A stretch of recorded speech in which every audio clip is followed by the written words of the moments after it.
The Secrets of Star Wars is brought to you by the Star Quest Production Network and is made possible by our many generous patrons. If you'd like to support the podcast, please visit sqpn.com/give. Hello there. Obi-Wan Kenobi here, also known as James Arnold Taylor, the voice of Obi-Wan, Jedi Master Plo Koon, and many other characters in the world of Star Wars. You're listening to... Shh, don't tell. It's The Secrets of Star Wars. May the Force be with you. Hello there. It's a power that Jedi have that lets them control people and make things float. Impressive. Every word in that sentence was wrong. Help me, Obi-Wan Kenobi. You're my only hope. This station is now the ultimate power in the universe. I find your lack of faith disturbing. It's against my programming to impersonate a deity. That's not how the Force works. Force is with me, and I am with the Force, and I fear nothing.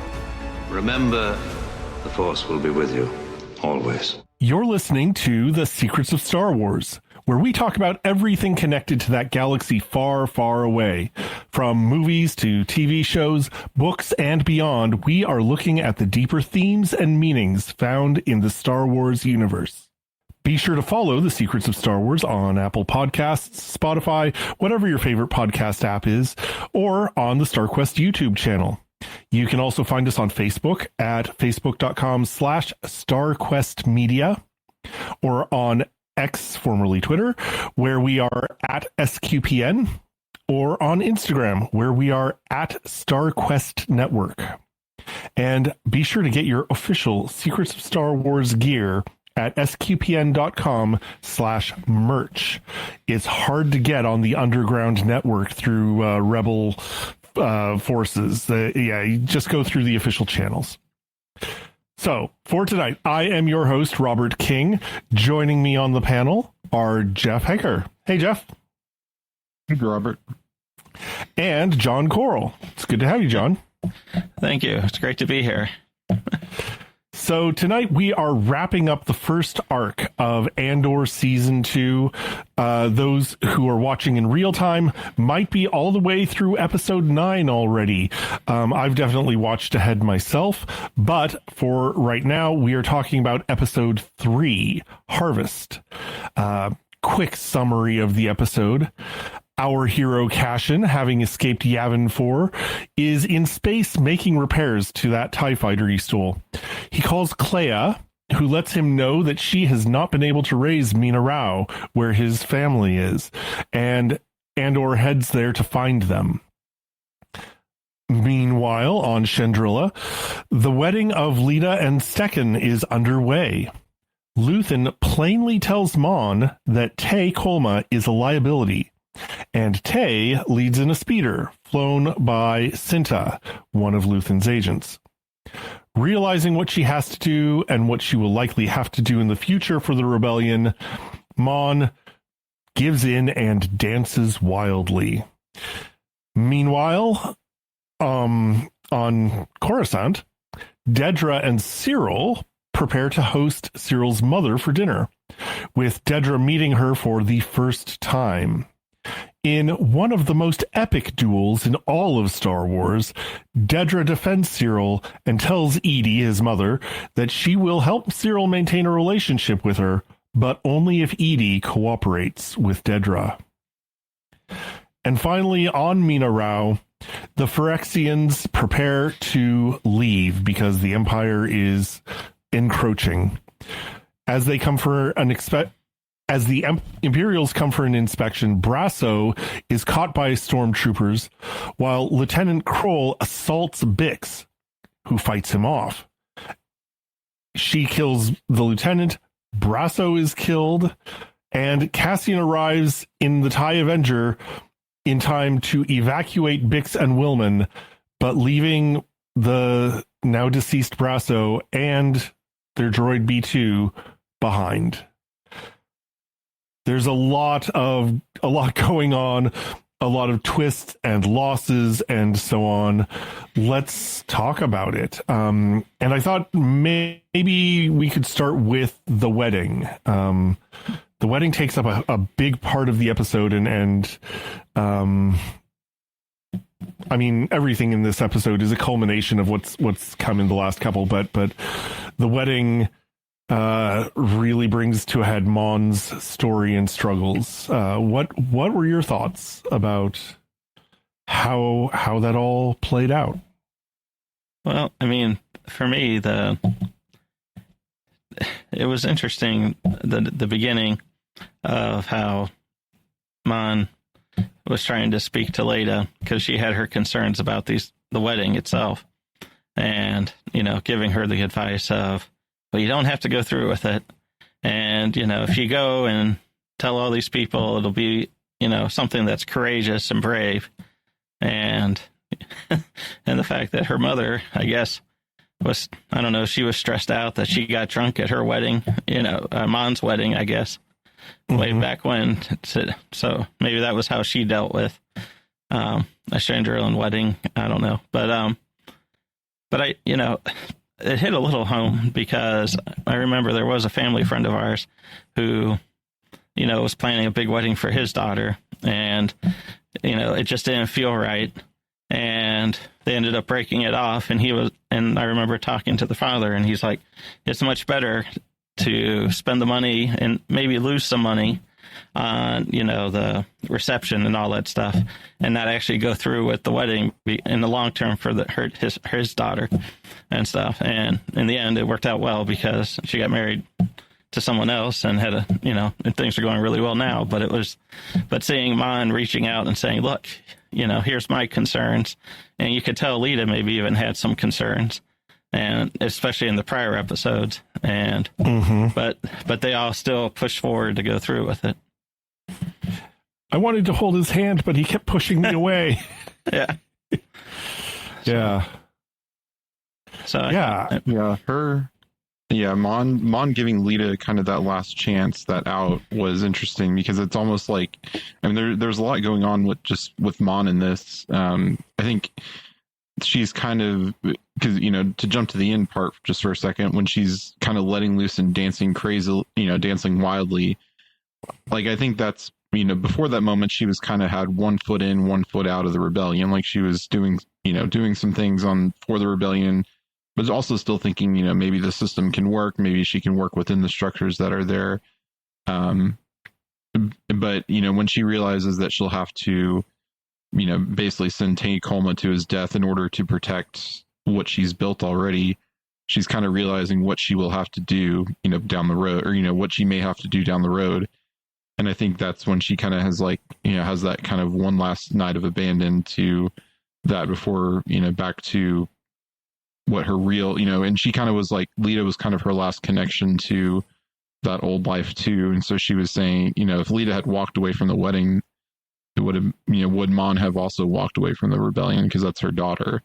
But, they know they haven't had the greatest relationship. So, and I think at that point, it's basically kind of, their relationship kind of is severed.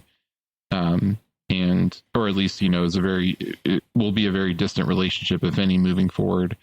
So I think when Leda kind of turned away, that was kind of step one of her kind of final, fully turning to the rebellion. Step two was talking to Luthen, realizing, Tay Kolma is not going to, there's no number that will ever be completely 100%, safe from. Like, he could always come and ask for more, and you won't be able to say no unless unless something happens to him. So I think what she had to do to Tay Kolma, or kind of not order, but at least be a silent, complicit partner in, is kind of what led her to, go party wildly and realize, she's got to be, 2 feet into the rebellion now. It's fascinating seeing her struggle with who she, the way I think of it is, she has who she thinks she is and what she thinks she stands for. And she's suddenly discovering that the reality is that that's not how people see her, and that's not, the things that she has supported are not entirely what she thought she was signing up for. I really like that conversation with Leda, her daughter, and you're right, John. She's she's kind of saying the things that I would want someone to say to me. If they're, if I were getting into a wedding and I weren't sure about, is this really right? I would want to know that, okay, I have the freedom to say no, even at the last minute, even at this late date. But when Lita said, essentially, no, I want to go through with this, Mon Mothma's response was not, okay, I respect your decision because I'm all about supporting you and your choice. I just want to make sure you have a choice. No, she turned around and got very cold and senatorial and said, all right, fine. You want to do this? We'll do this. But, it's clear that what Mon wanted was for her to break off the marriage. And so that like adds a layer of complexity to Mon Mothma's character. Like she's realizing that she may think she's like fighting for freedom, but there's a very definite end goal she has in mind. And I think, Jeff, you're right. We see that later with Luthen as well. And I think that's Mon Mothma is definitely my favorite character in season 2 of Andor so far. I was going to say too, what Andor, especially this last episode, really focused. I mean, well, it's all been about, a lot of it too is tackling relationships. Vel and Cinta, Mon and her and Lita and Perry and Mon and Tay, and it's like, and then the group with Kellen, on Minarao, it's like Brasso, Brasso, Wilman, and Vix, and how they relate to that Italian family, and I think it's Luthen is the one that gives, the more you get into this rebellion, the more you have to, the more it's impacting all these personal relationships. And it's becoming much more militaristic, and in a sense, or you're more a soldier now than you are, oh, I'm just friends with this person, and then I know Tay all my life, and then, well, yeah, but now he's going to betray you, is what Luthen's thinking, or squeeze you for as much money as he can, and stuff, and make your life miserable. And when he says, what I love what Luthen says when he says, people fail. That's our curse. And when you think about when everything is, when everything goes south on these, whether it's been with Andor or with it, it's like, the people, they have good intentions, but somewhere they fail, and then they have to deal with that. And that's where the rebellion's running into issues, and, especially later on when you find, when we get to that topic with the Ferrixians and, and the Imperial and stuff. But it's just, that, you just see the difficulty with Mon and her daughter, and like I said, with all these people and their relationships with friends, and how it gets impacted by the more you get into the rebellion. And I think that's what also leads Mon Mothma to be drinking, as like, okay, like you're saying, she's putting both feet in now, and she's got to break free from probably the personal ties with her husband and daughter too, to do what she needs to do. It doesn't seem like breaking the personal ties with her husband will be that hard for her. Well, yeah. Yeah, I mean, they're already, it's like, it's kind of, what is it? I forget. Somebody the week before, or 2 weeks, talked about the relationship, and I can't remember the term. Like, I don't know, not out of convenience. I said marriage of convenience, because I mean, they were also married as children in the storyline. They were married at 15 or whatever, and I've referenced the book Mask of Fear that just came out, and it's kind of a Mon Mothma focused book taking place just after Revenge of the Sith, and it kind of talks about how their Perrin and Mon's relationship has kind of waxed and waned. Like, there'll be times when they're kind of closer together and almost, kind of what we might call a normal husband and wife, and then times where they're kind of far apart, like kind of like they are now, and it just kind of swings back and forth in a pendulum. And there's also references there that she's faked being and having an affair as kind of a way to throw suspicion off of her for some of these clandestine meetings that she's having in that book. So yeah, there's a lot of layers to that. And I think when Lita says, "I wish you were drunk," like, because Mon could have offered a little bit more support, and maybe she would have said, "Okay, if it's what you want to do, I support you." But then Lita just throws that in her face, "I wish you were drunk." And that's when kind of that coldness, like you said, Robert, kind of drops in, and she says, "In the ceremony, you have to get behind me," or whatever she says. So yeah, I think kind of at that moment she's realizing, I think that's kind of the cutoff where she's like, okay, my family is not really they may be tied to me as a family, but they're really not. They're going to go do their own things. We're all really kind of living our separate lives, because she's about to go, Lita's about to go live, presumably live with her husband as well. So I think she's kind of like, okay, I'm basically free to do this whole rebellion thing, and kind of give herself fully to that. I have a question. Sure. Do you think Mon realizes how important she is to the rebellion? Because Luthen obviously does, when he says you need to be protected. I wonder if she saw her, did she see herself as that important to the rebellion until Luthen says that, I wonder.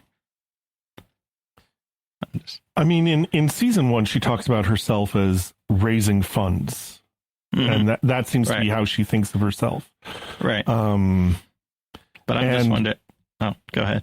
Yeah, and Bail Organa seems to be more of the figurehead. But she definitely is growing in influence, and the just being a senator, she's used to being a kind of leader. But yeah, I don't know. I think, because we obviously, this isn't spoilers for Andor, but in there's a Rebels episode, shout out to Rebels. It's my favorite Disney Star Wars thing, but there's an episode where Mon she's defected from the Empire, from the Senate, and she gives a speech that kind of rallies the disparate Rebel cells into kind of what will become the true Rebel Alliance. And she becomes kind of the leader of the Alliance internally, and Bail he's still a senator up until New Hope, in which, they say the Senate is dissolved and then Alderaan is destroyed. So, I think it's kind of they realize that she's going to be the one, maybe even this early, Luthen's kind of realized she's the one, we can kind of pin a lot of this on she can be the leader, and, Bail is the one who kind of will stay in to kind of maybe feed intel, and because he's at this time as well, and if you've seen Rebels, he's building up the various Rebel cells, and in some of the books and stuff that's come out, he's kind of doing all these Rebel activities as well. So yeah, I think they're kind of realizing Mon is the one that can, or will be the one that can lead the rebellion into the fight against the Empire. I wonder if this might be like a sort of a shifting canon issue, because the first time we meet Mon Mothma is in Return of the Jedi. Princess Leia is introduced as a senator in her own right. I wonder if like Mon sort of, if this is sort of retconning, I guess maybe retconning that Bail Organa was maybe the big leader of the rebellion until he was killed on Alderaan. And then Mon Mothma stepped up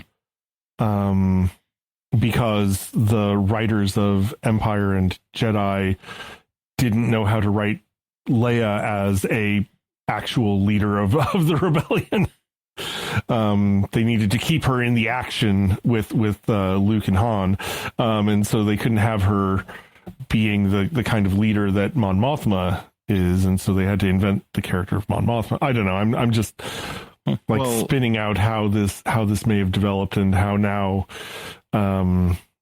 this history is being sort of filled in and a little bit retconning at the same time.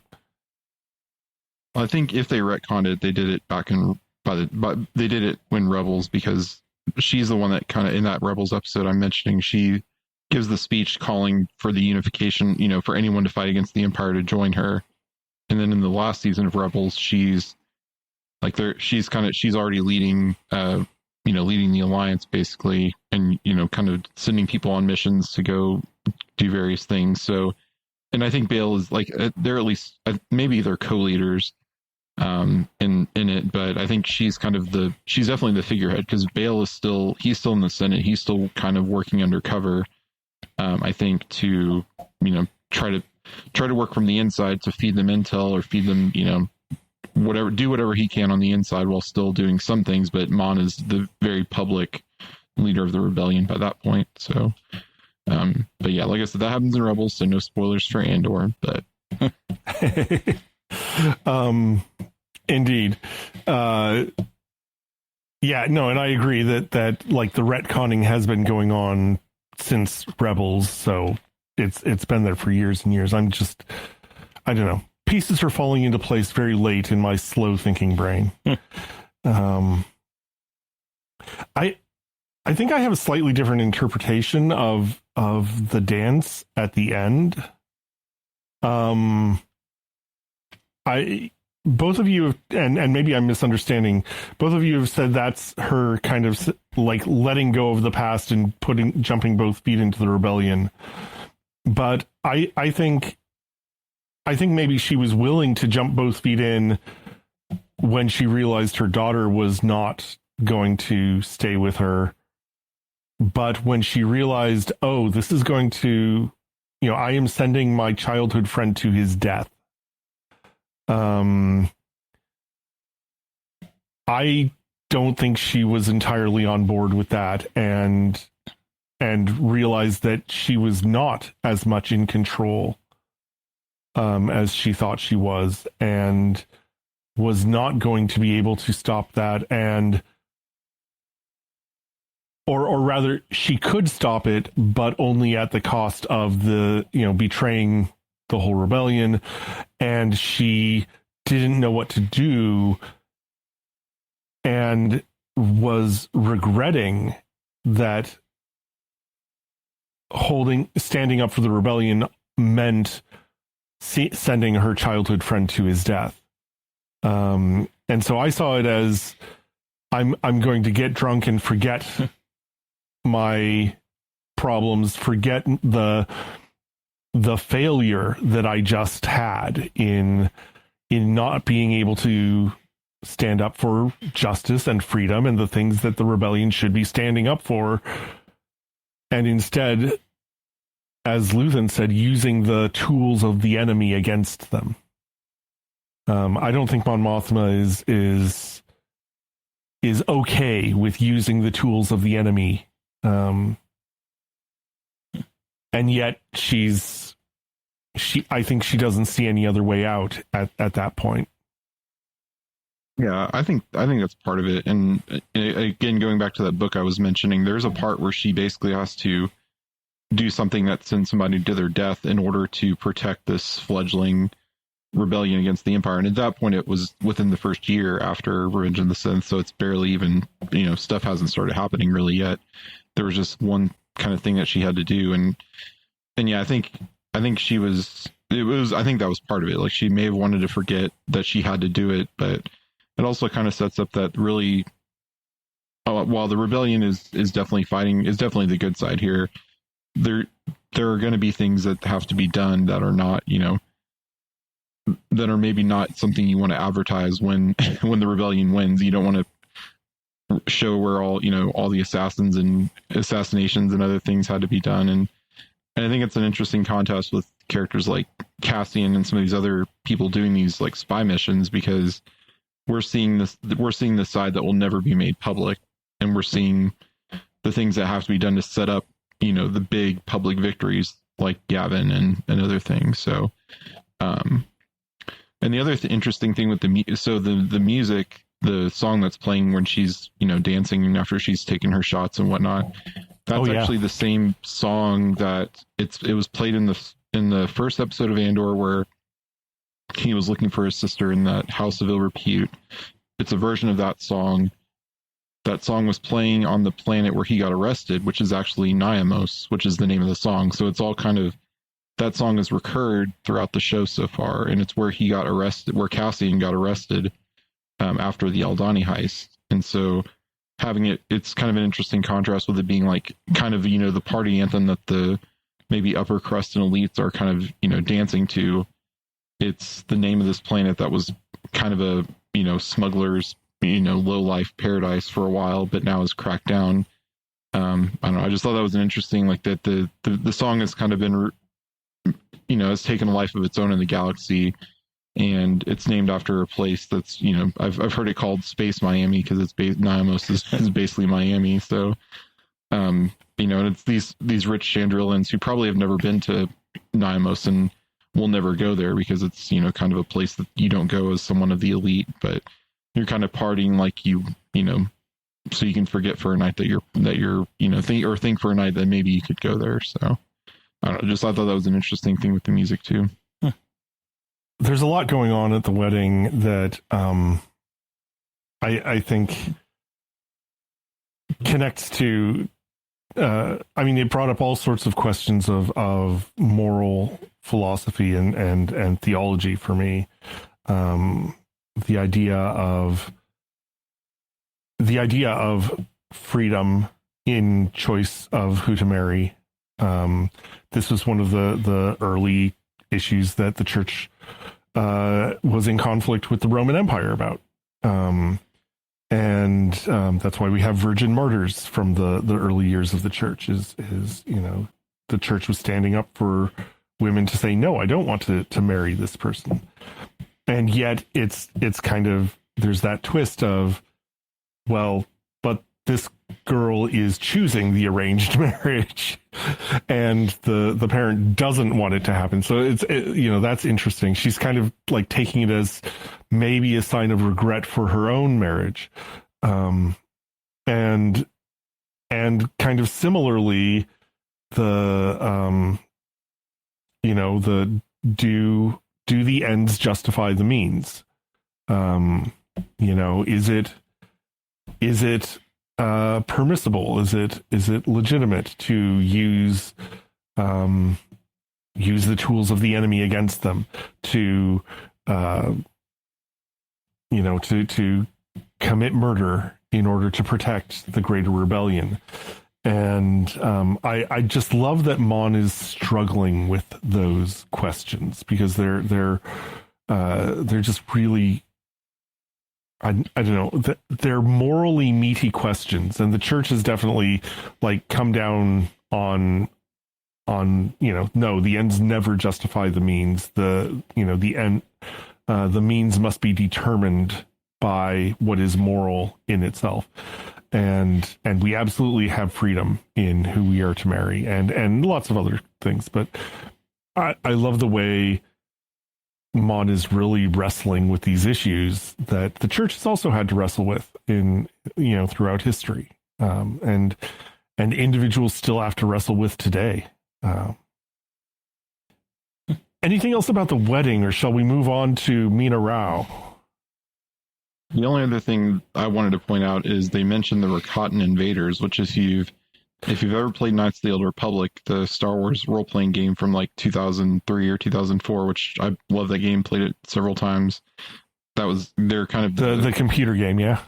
Yeah. And these were aliens who basically enslaved the galaxy within the Knights of the Old Republic storyline, which is not canon, but they've had now they've kind of been, the Rakatan have been name dropped, I think, twice in this show. Both, I think they're in season 1 when Luthen was giving Cassian like a piece of kyber crystal. He said something about Rakatans, and he said it here too. So I just thought that was really interesting. It gives me hope of them doing some kind of Old Republic or ancient thing within the Star Wars story. So I just thought that was really cool name dropping that it was returned. It was because it's these statues that were taken and they've been returned. There were, I guess, temple statues or religious statues, and of course Davos Golden, the maybe richest man on Chandrilla has one and is putting it on display for his son's wedding. Mm-hmm. Yeah. And then no, go ahead, John. This was just a small thing, but because of the talk in the prior episodes with Gorman, and then you have Luthen talking to Erskine, asking where he was from, and he says, "Oh yeah, well, asking him about if this was a great Chandrillan wedding." He's like, "Well, I'm really not that familiar with them because my dad was Chandrillan, but my mom was from Gorman." And then the scandal that caused when the two got married, and then I guess after the mom passed away, that's how Mon Mothma stepped in, and I guess that's how somehow they built some kind of relationship to work or whatever. But it'll be interesting. That had to be thrown in there for a good reason. I'm assuming that he's from Gorman, and we've just been hearing about Gorman and the big plans the Empire has for it. So, yeah, we don't hear about Gorman otherwise in this episode, so it's kind of a clever way to keep Gorman like in your consciousness. Yeah, yeah. Let's talk about the gang on Mina Rao. The Empire that has been sort of slowly closing in is finally here on the farm where our heroes are trying to make a life and are waiting desperately for Cassian to show up. Willman is holding them up because he's off on a romantic liaison, and it just seems like this perfect storm of everything going wrong all at once. Well, even before that, though, it was cute seeing B2 emo, or B2 playing with the little girl at the beginning when they're eating their meal and stuff. And you're thinking at the time, oh, look how great this all is, too. And it looks like, okay, even though the Empire's coming around, those things seem okay. But then of course, when Kellen comes back and then reports that, then it all goes. But yeah, it starts off seemingly fun. And you enjoy seeing the little robot, I guess. I always like that, robot. But yeah. B2 EMO is very often the droids are the heart of the show, right? Right. So it's yeah. I loved that scene at the beginning too. and then this perfect storm hits. Yeah. And then people fail them. That is their curse. Yeah. So. That might be sort of the slogan or the theme of the whole show is people fail us, and that's our curse.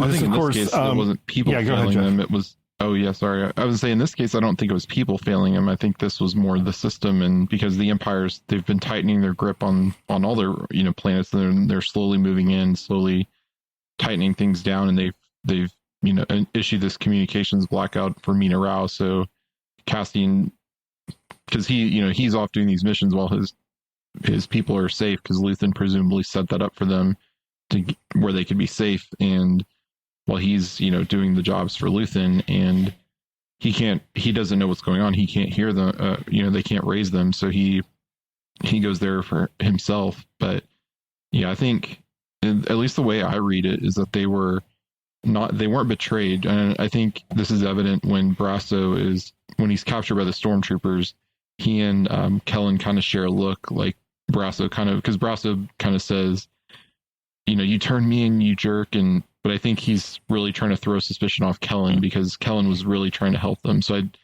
I at least I think on the initial watch, maybe I thought maybe Kellen was the one who did it, but I think it was just the Empire was just closing in and the net was tightening, and there was really no way. They were just inspecting everybody's, papers and, things like that to figure out who should be here and who is not a legal, migrant worker.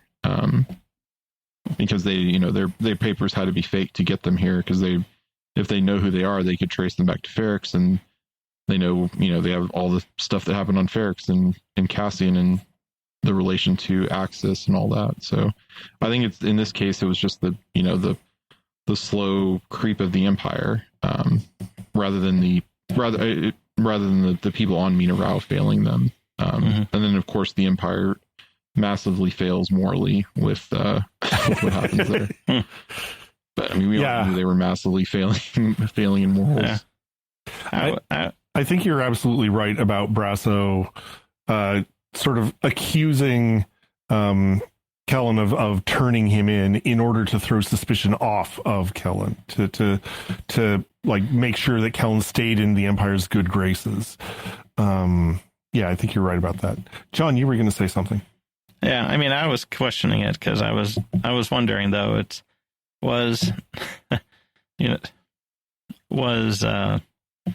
did Kellen, though, at some point, I was just debating, did he turn in at least those three to protect his family and things too? Because like when the Empire shows up and Kroll looks at his daughter, the wife is there, and saying, "Get inside," because we know that he's got ill intentions. It's like, would he have turned to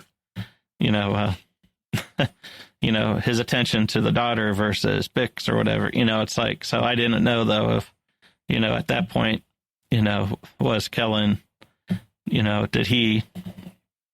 was he taken by surprise, or maybe he did mention something, I don't know. But he looked surprised when Brasso started to accuse him. Yeah. He looked surprised to me, and that's, I think for me, right, that's what convinced me to read it as, oh, this is Brasso. Right. Yeah, kind of like in the first season when Andor said, "I need you to cover for me," and Brasso just starts coming up with this story. Okay. Right. Brasso is really good at covering for other people. Right. Well, see, the other thing too, though, is the earlier dialogue when Kellen says to Brasso, "Well, Cassian and the big guy, he knows," or whatever, I forget what term he used. Yeah. Make sure he knows what's going on here. And then I was like, well, once again, was he trying? So then I can see then how that more is covering for him, versus the other way, because the other thought I had at the time was like, was he trying to get some information that he could feed to the Empire on who the big guy was? Oh, that you think he might be a double agent? Well, that was my initial thought, but then, he wasn't saying, who is this guy? He just says, let this guy know. So, yeah. So he probably wasn't, but that kind of hit me, it's like, because when he was talking about whoever, because I'm assuming talking about Luthen, but he doesn't know it's Luthen. So. Yeah. Yeah. And I'm not sure Brasso knows it's Luthen. Right. It's these levels of secrecy to protect the layers of the cell. Yeah. Yeah. Because at the end of season 1, Cassian is on Luthen's ship, and the other, Ferrixians were on this other ship that was leaving. So I'm assuming at some point Cassian made arrangements like, if you get my people safe, then I will work for you. But the Ferrixians would not, ever meet Luthen, because they want to keep that, like you said, that level of, those levels of secrecy. So I'm assuming that, Brasso probably knows that there's somebody that Cassian's reporting to, but probably has never met him. Right. Met him in person. But I loved Brasso's response in that scene, though. It's like, make sure they know what's going on here. And his response is, it's happening everywhere. So yeah, on the one hand, yeah, we already know. And this is unfortunately not a special or a unique situation. It's not something that can be quickly and easily solved. And there's this sense of like, we're doing the best we can. Like, what more are we able to do? Yeah, Pat had called it disinterested brutality, and I think that's a very good for what the Empire is.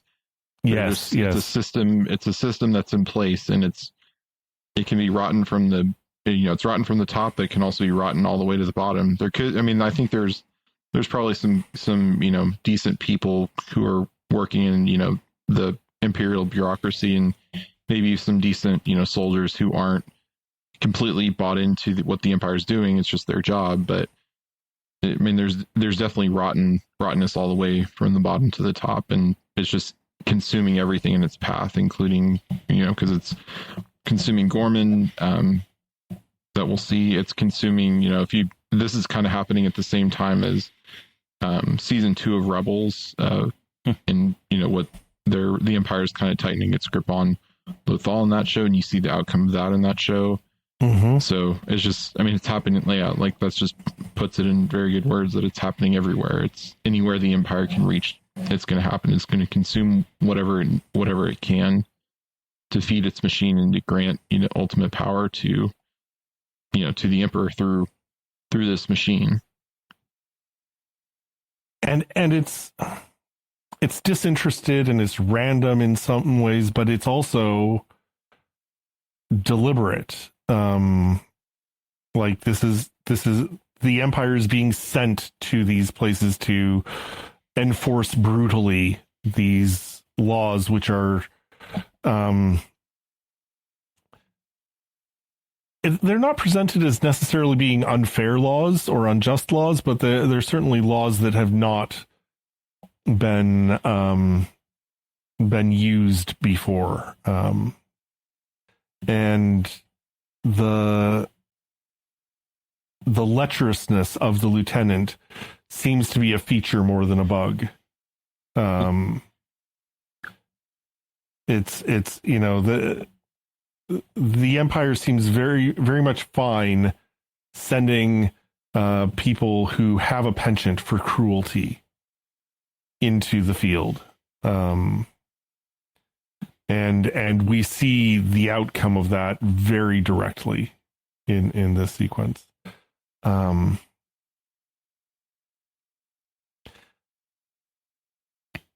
seen some comments about the attempted assault on Bix and her fighting back. Mostly to the effect that, Andor is really stepping into the adult realm, the R-rated realm of things. This is not a show for kids. And I think it's been pretty clear this is not a show for kids right from the very beginning, but this is a level of violence that of personal violence that we have not seen before. Do you have thoughts about that? Well, I was thinking in season 1, I remember how they said this is for adults, and there were some moments, but overall I thought it wasn't much different. I mean, it was a little more, with talking like relationships between Vel and Cinta and what, and stuff like that, but it wasn't too much more violent, I thought, than I expected. Whereas season 2 seems to have taken season 2 seems to be more what I thought season 1 was going to be more like, in a sense, with the more adult kind of way of doing things, or the adult storyline or something like that, I guess, because that because beating a guy with a pipe or whatever it was, it's like that was, but they didn't go into the gore, they didn't like say, okay, let's watch this and go too deep. I mean, it was like they would cut away, or they would, you would see some of, but it wasn't.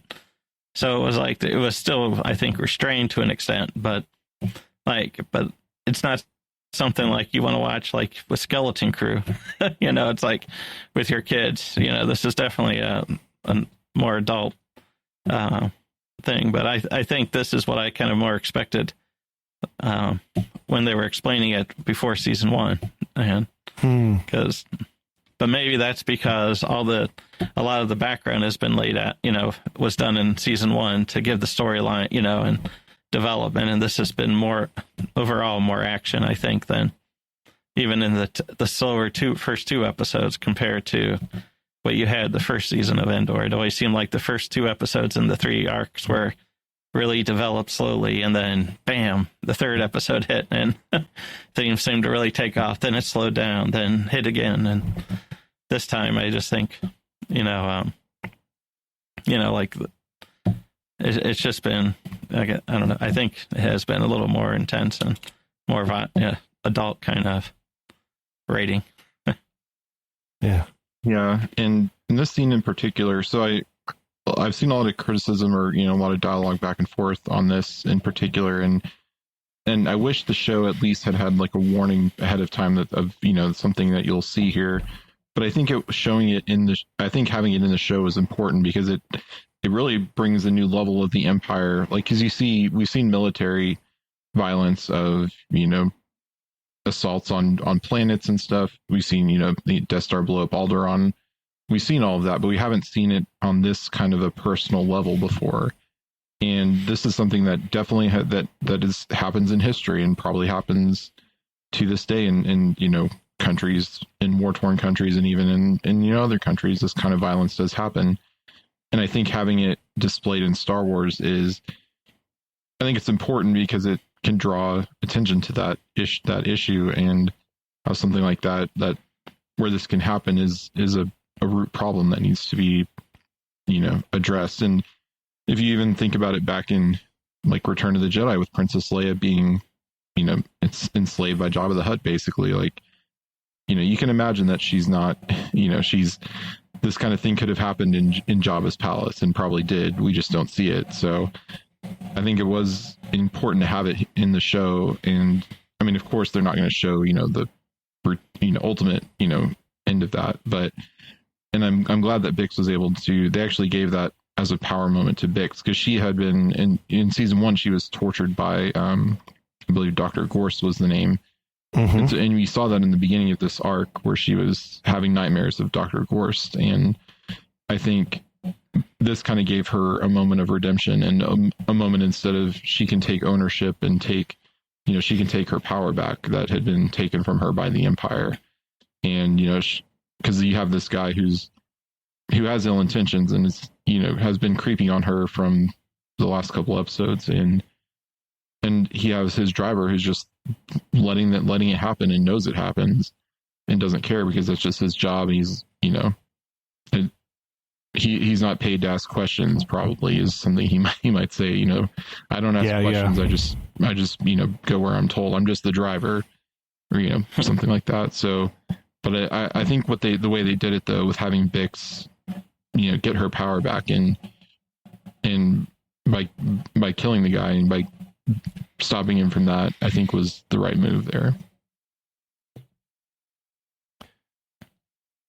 It's definitely, I mean, and honestly, of all of the violence that we see in the show, it's the most justified. It is clearly self-defense.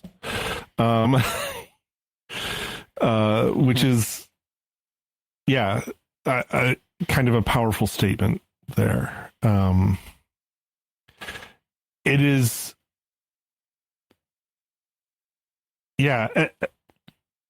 So going back to the beginning of the conversation when I said, people fail us and that's our curse. I wasn't thinking so much of the Empire or of their hosts, but I was thinking of Wilman, and the reason that Bix is alone there in the first place is that Wilman wasn't where he was supposed to be, and Brasso had to go looking for Wilman, and that leads to Brasso getting captured, and that leads to that leads to Wilman getting back just in time to start a firefight with the driver, Brasso getting killed. Just like, if Wilman had been where he was supposed to be, they might have been able to pack up and hit the road and prevent all of this tragedy, right?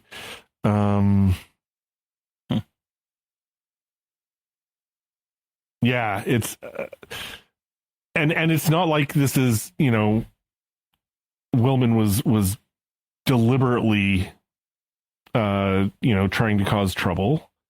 He was saying goodbye to his girl. Well, and he also thought he had time because they weren't going to move out till the nighttime. They weren't planning. So. Yeah. He thought, So, and Cassian kind of flies in at the end with guns blazing, and they get out of there. But wow, at what cost? At what price? Right? I was losing Brasso was because he was one of my favorite characters from the last season, and I was, you know, I was happy to see him back in the show. But yeah, it was hard to see him go because he you know, and all I could think was at the end was like he's not going to get his brick like they had on Ferrix, like because that was the Ferrix customs. Your ashes are mixed with brick, so he's not even going to get that because his body will probably just be taken and incinerated by the Empire or whatever. And of course B2 is, you know, left behind there as well, which might be the better offer. And so he can just be a droid to play with kids and, you know, hang out, and like he's not really built for what's going to happen in a war against the Empire. Yeah. As Brasso said, that I'm forgetting her name, but you know, his girlfriend there's, you know, smarter than him and kinder than him and better looking than him. So B2 is getting a better caregiver all around there. But yeah, Brasso was a gut punch for me too. Yeah, go ahead, John. Well, I was just saying, you know, he was an important, you know, family member for that group. And they lost him, and then Mon Mothma, you know, with her situation, maybe has lost her daughter and likely the husband, which we already talked about and stuff. So it's like you're seeing a lot of these family relationships breaking down or dealing with more loss and stuff as we go through in the season too. And then especially too, it's like B2 is a big key part of that family. You know, it's like, so losing him and Brasso, it was really tough. So it's like So the more they get into this rebellion, the more you're having these personal losses as well as having to make these decisions to be in it. Yeah. The only family relationships that get built up in this episode are the Imperial ones. We have that lovely family reunion between Cyril and his mother, and how that relationship is strengthened and you know, brought to a better place.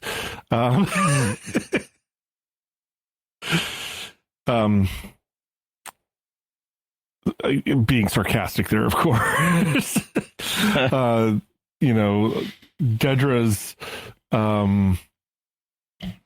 sort of reluctant tolerance of Cyril's mother at first, and then laying down the law. I mean, that says a lot, about Dedra's relationship with Cyril, as well as her just general approach to life and so on. And just, I don't know, it wasn't a lot plot-wise, but the amount of scenery chewing going on in that sequence was just pure delight for me, at least. Yeah, what were your thoughts about that? And I think it just sets up that Cyril's going to be more apt to follow and do what Dedra says, even more so, because he's already kind of like, he seems to be the one that will kind of follow the direction of a strong woman in his life, whether it's his mom or you know, or his girlfriend. So I think it'll be interesting, you know, as it plays out in the next few episodes of how that, you know, his kind of following of that goes. But You can kind of imagine that his whole life he's kind of been berated by his mom, and now he's got someone who's maybe the first person who's ever stood up for him. Because even his old boss and that he reported to in his old corporate security job just kind of was like, it's almost like they're just killing time. Like they're not really doing any kind of real work. They're just kind of killing time. It's just filling a space until retirement or whatever. So I think he, probably didn't really have a close relationship with him or with anyone else. So I think it's kind of Dedra's kind of the first person to stand up for him. And yeah, because in the last episode they were talking about an event. We don't really know what that is. And then in this episode, they're kind of getting dressed with some soft elevator music playing. And I thought it was funny. She's choosing what to wear, but her options are black or white. Like has no color. The apartment is completely, it's completely black and, it's mostly white, but completely, very little color in there. And, Cyril was wearing something similar, and then Edie shows up wearing her bright red, dress and right. and all that. So, that was a great scene. And yeah, I like that. I mean, Cyril, like it's setting him on a path that he could, because he's already kind of good at his job that he has now. And he has someone who believes in him. And I think that's setting him up to be seeing Edie a little bit more here is kind of, you have a little bit more sympathy for Cyril, I think, than you did before. Yeah, especially when he's lying on his side on the bed. That's when he gets such an iconic pose. It's like, wow. Who hasn't taken an anxiety nap when you have a family stroke involved? I mean, Cyril is definitely not happy with having, been berated by his mother most of his life. And it seems clear to me that Dedra, I don't know how much she cares about him, but she definitely sees him as a useful person to have and to, yeah. I mean, she says, I have other plans for him or something like that. And, so she speaks of him like he's under her control, at least as much as his mother seems to want to control him. And I wonder,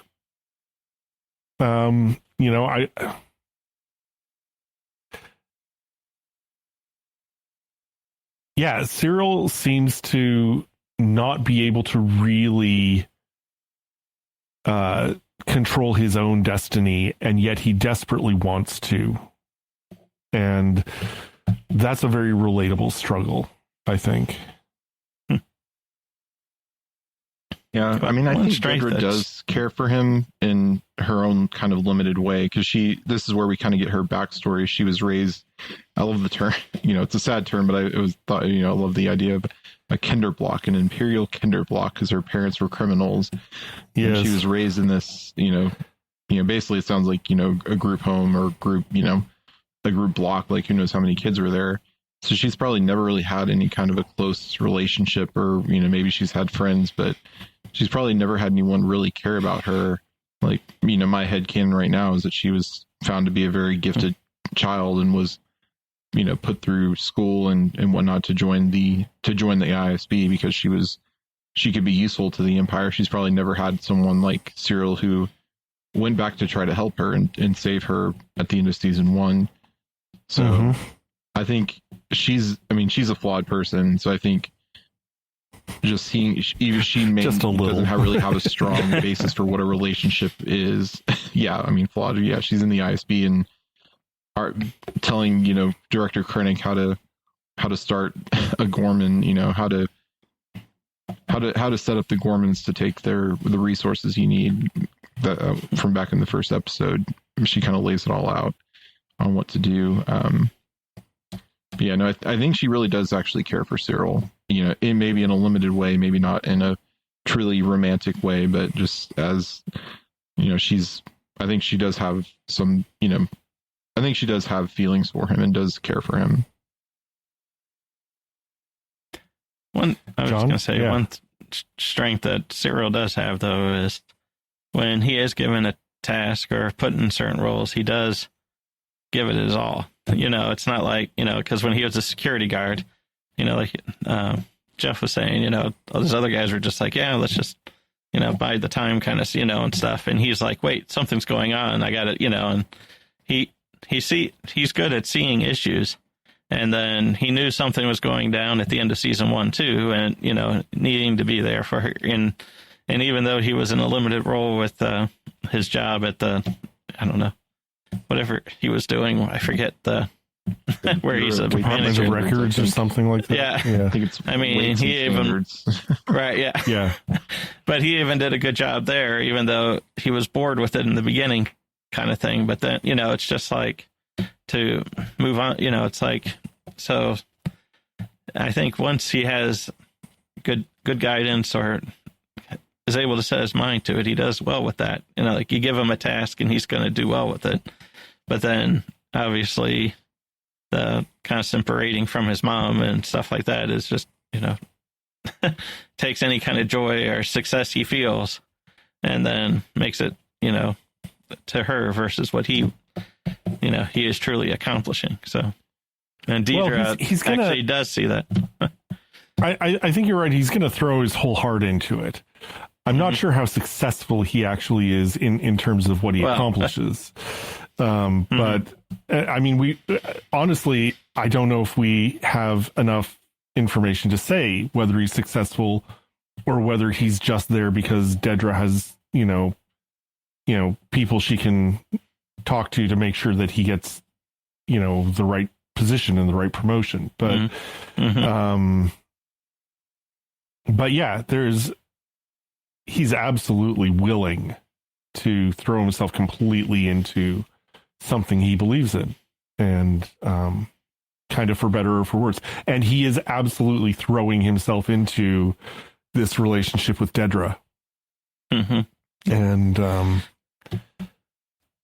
meanwhile, Dedra is absolutely throwing herself into the job on Gorman, and she's she is committed to doing her best at that. That may be the thing that really binds them together, is that willingness to go 110%.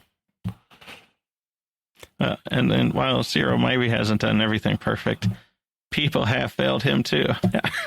Oh yeah, no question there. So, because even when he brings up things, they don't pay attention, and he's like, "Oh, but here's this big issue." Or something, or of course, or lack of support, or whatever it might be. But yeah. So thinking about the whole first arc as a whole, we've got the story of the wedding, the story of the TIE fighter heist, which connects to the story of the inspections on Mina Rao, and the story of Gorman and Dedra's involvement with that plot.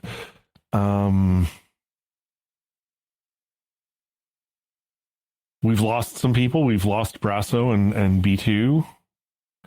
There's a sense in which we've lost Lita. We've lost Tay. People are dropping. And we are definitely moving toward, we're seeing that brutality of the Empire being ratcheted up.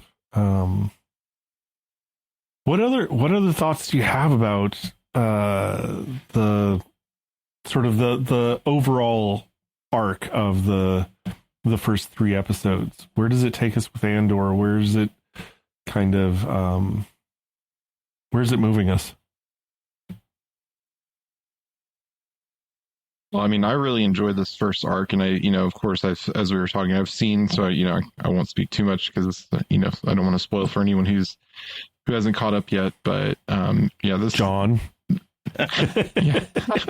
Well, and any of our listeners, but this arc was a really good setup for the season, and because then every set of episodes, every 3 episodes is going to be, it's a year later. So this is 1 year after season 1. Next week will be the next year. So we're getting really just little snippets of what's happening with Cassian, with these characters, and really like I wish we could get a full season of every year leading up to the rebellion, but I know they have to shift that for a lot of reasons. But I hope one day they do books and stuff to kind of fill this in, because I would love to know that, what Cassian was up to between season 1 and season 2, and what he's up to between this set of episodes and the next. But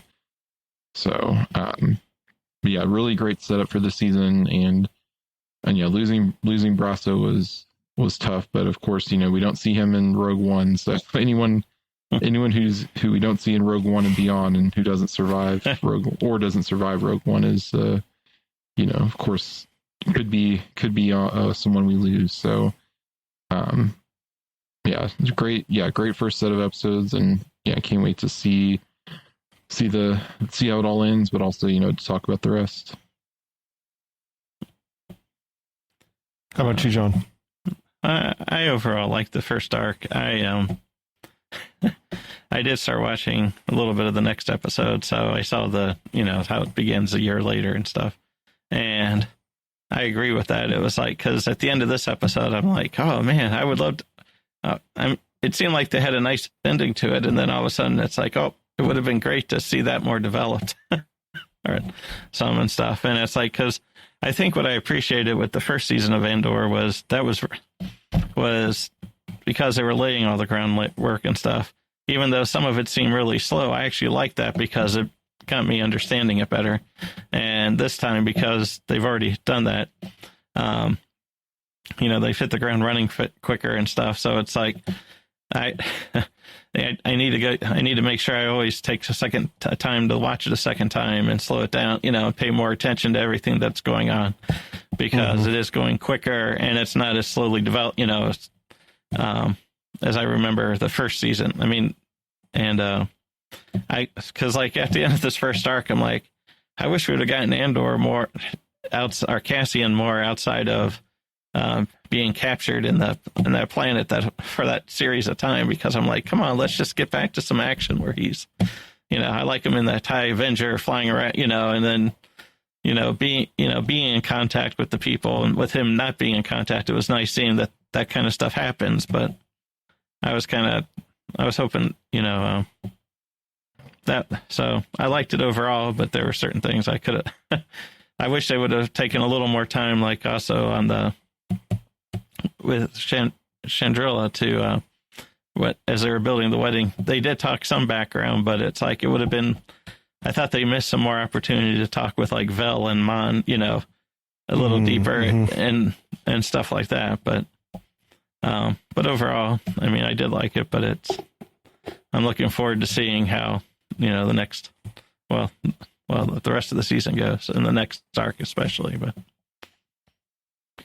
yeah, I think I agree with a lot of that. A lot of what I enjoyed most about season 1 was the kind of depth of character development, and you get glimpses of that in this arc, but it's, as you said, there's a lot more action right from the beginning, and it feels like just being dropped into a glimpse of, like, just a snapshot of what's going on in these characters' lives. And they're characters we've been introduced to and we've come to love in season 1, and it's kind of assumed that we love them and know them, and so we don't need to, like, it doesn't take any time to continue to build that connection. And I would like to have a little more of that, but at the same time, it's moving at a rollicking pace, and we all know where it's going. So,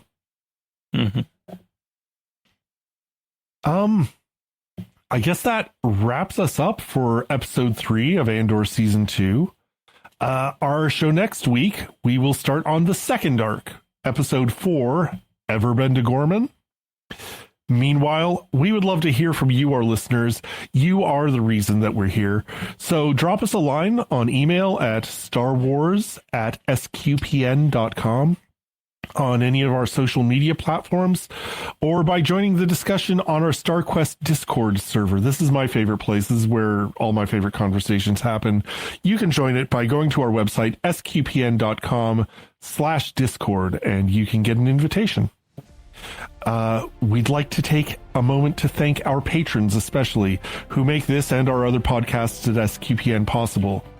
This week, we want to highlight Gary H., Mike K., Hector M., Jesse J., and Thomas M. Your generous support is essential for us to keep going, so thank you very much. If any of you listening would like to help contribute to this ministry, feel free to go to sqpn.com/give and join us. So, until next time, it's great to have you on the show, John. Thanks, it was fun being here. And it is always a pleasure to talk with you, Jeff. See you as well, Robert. Once again, I've been Robert King. Thank you all for sharing with us the secrets of Star Wars on StarQuest. Here's another show on the StarQuest Network you're sure to enjoy. The Secrets of Doctor Who. Find the show wherever fine podcasts are found or at sqpn.com/Doctor Who.